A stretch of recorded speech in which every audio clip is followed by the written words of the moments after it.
After the defeat and mysterious disappearance of Dr. Ivo Robotnik, Sonic is joined by Knuckles and Tails in a quiet suburban life with the Wachowskis.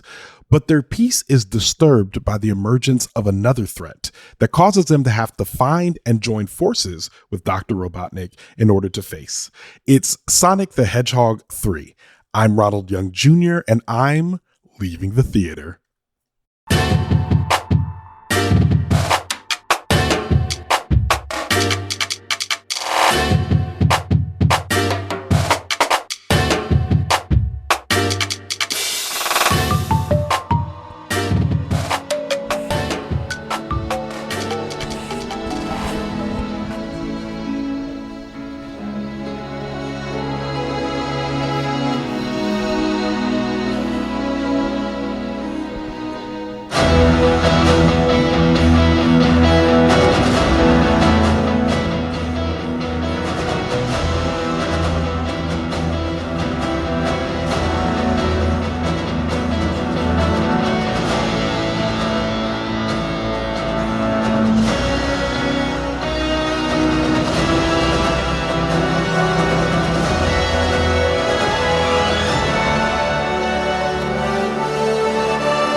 All right, this is Ronald, and I am leaving the theater after seeing Sonic the Hedgehog 3. Sonic the Hedgehog 3, written by Pat Casey, Josh Miller, and John Whittington, directed by Jeff Fowler, starring Jim Carrey, Ben Schwartz, Colleen O'Shaughnessy, Idris Elba, Keanu Reeves, James Marsden, Tika Sumpter, Krysten Ritter, Natasha Rothwell, and Shemar Moore. And per usual, for a complete cast listing, you could go to the link in our show notes.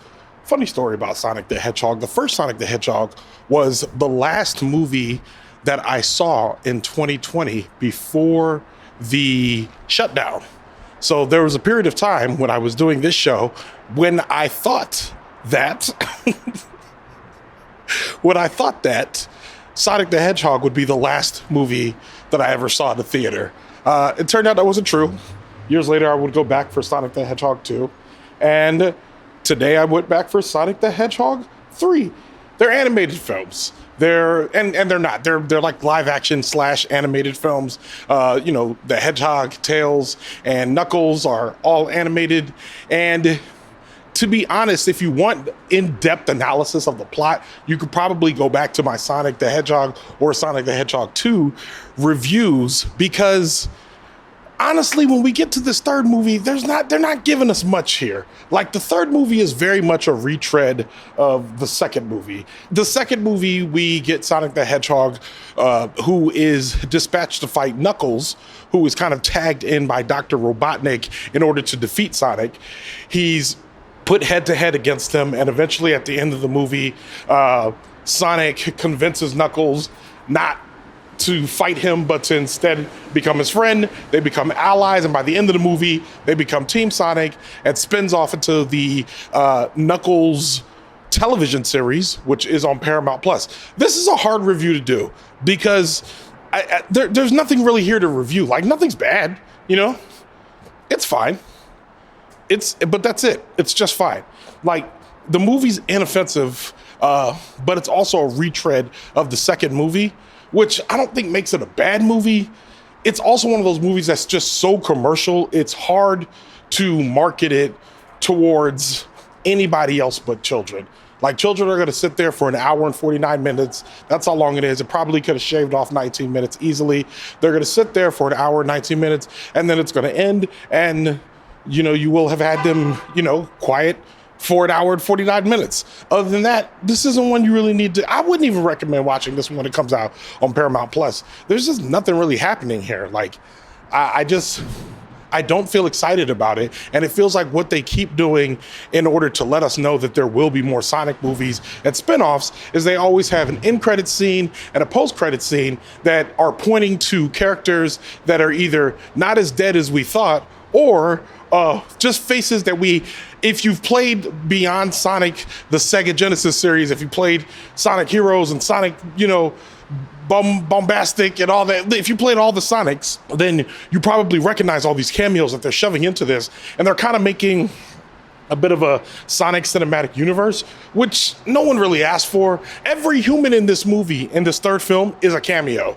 There's nobody in this film that's like here that punched in to do some real work.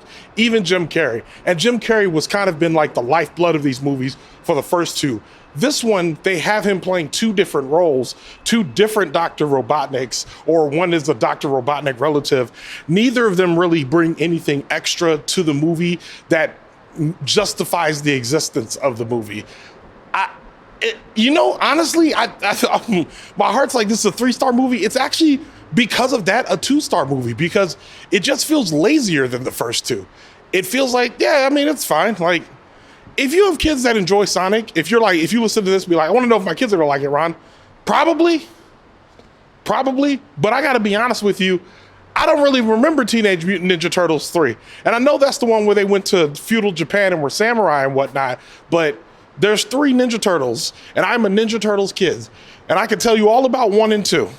3, I don't think about that much. And when I go back and actually like read the reviews and all that, I remember like in the theaters, I was excited to be seeing a 3rd Ninja Turtles movie, but that's where the excitement ends. You know what I mean?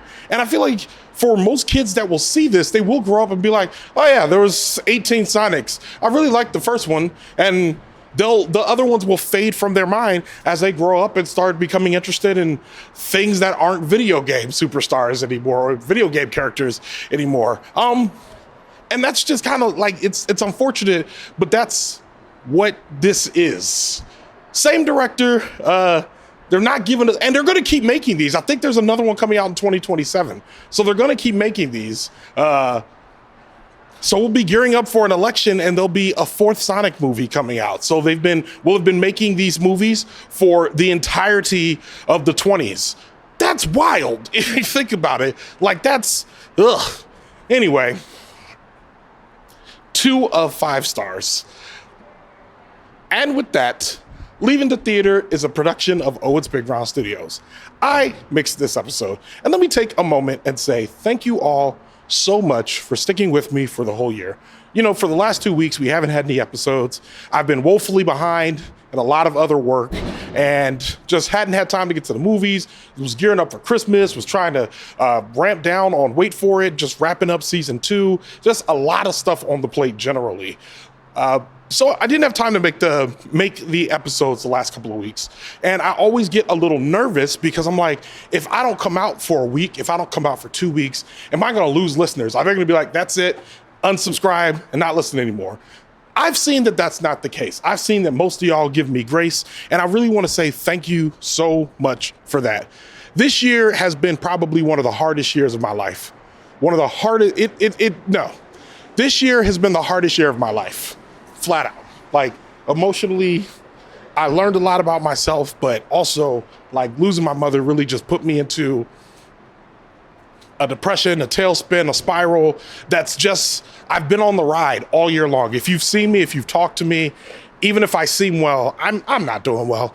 I'm doing pretty bad. But I'm working on it. You know what I mean? I'm like showing up every day. I'm still doing the work, getting stuff done, and recognizing that because I am grieving, that it's a journey. You know what I mean? It's like, it's a journey. I just keep going forward. I keep managing the hurt. And that's kind of just what life is as I just keep moving forward. And one of the little joys that I have is going to the movies. Whenever I have my heart broken, whenever I feel sad, whenever I feel down, I go to the movies. And I love movies. Y'all know I love movies. Y'all hear how I talk about them, whether I like them or not. Like I'm reviewing the Sonic movie right now, but you know, I'll also review Nora. I'll review the Oscar ones. I'll review the hits.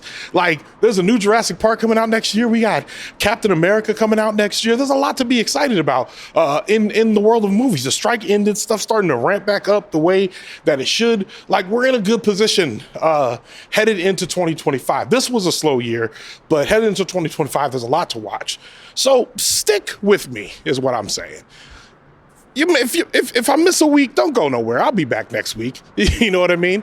And I'm consistent. My goal is always to put out an episode every single week. I'm working on ways to make sure that stays consistent and I'm able to maintain that schedule. I'm finding ways to do it, and I'm going to keep finding ways to do it, and I'm going to be better communicating to you, the listener, as the year goes forward in 2025. And of course, to Patreon subscribers, my goal is for next year to give one thing a month, one extra thing a month just for Patreon subscribers. Y'all know, we had levels in there and you get a sticker and all that stuff. And we want to bring that stuff back. But again, it's just me. So when y'all join the Patreon, it's not just that you're like, hey, we're trying to get a peek behind the paywall. You are paying for public media. This is public media. This is NPR, baby. Like, I'm in these streets making this. You know what I mean? I'm making this, and I've been making it for a while, and I've been mixing it by myself for a while. So if that means something to you, if you love movies too, if you're a part of this family, oh boy, I'm calling y'all family now. But yeah, if you're a part of this family, if you like Leaving the Theater and you like listening to these reviews, join the Patreon. Consider becoming a patron. Patreon.com/Leaving the Theater, or go to the link in our show notes. And thank you so much for sticking with us. Thank you so much, because we're not going anywhere. We're going to keep the party going. I'm excited about next year. And yeah, patreon.com/Leaving the Theater, or go to the link in our show notes. And thank you so much to all the patrons that exist. Look out for offerings coming once a month, beginning in January. I can't even tell you what day of the month they're coming, but I promise they'll be once a month. I'm going to give you something a little bit extra. So people that are already there, get ready. If you're not a patron, get on in there, become a patron. Show art from Heather Wilder. Theme music by the mysterious Breakmaster Cylinder. For more information about Sonic the Hedgehog 3, check out our show notes. You can follow me on Blue Sky, Instagram, TikTok, or Threads at @OHitsBigRon. That's at OHITSBIGRON. You can also now find me on Letterboxd. That's right, Letterboxd. Whatever it is, at @OHitsBigRon, OHITSBIGRON. You can find out more about this show and other Oats Big Ron Studios shows by following us on Instagram at @OHitsBigRon Studios. Leaving the Theater will be back soon. Thanks for listening all year long.